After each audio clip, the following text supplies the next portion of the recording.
Do I even believe in the Bible? Of course I do. I'm just honest about it. I used to carry the evangelical fundamentalist belief that the Bible was inerrant, so any discrepancy had to be argued and fought diligently. Even though as even a young child, I knew it wasn't true.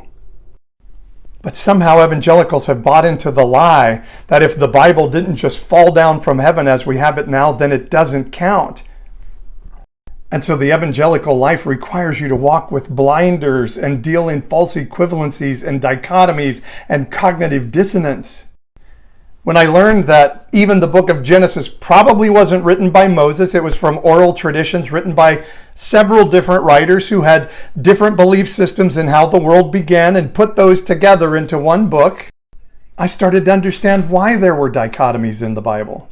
And that it didn't invalidate the Bible, it made it beautifully human in its interaction with the God of the universe.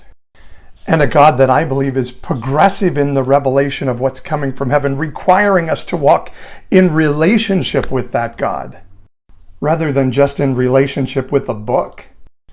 The story of Jesus is beautiful and heavenly and wonderful and amazingly humanly flawed.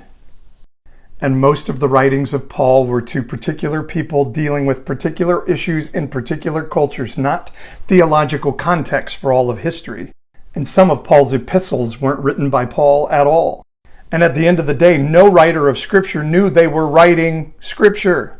The world has Google, so they're looking at our questions about the Bible and saying, you guys are idiots. And who wants to hear the story of the Bible from idiots? The book isn't inerrant, but it is inspired. And there are other books that the early church said were inspired too, and we can gain wisdom from those as well. And if we're willing to be honest about our book, maybe the world will once again say, we want to hear what you have to say about it.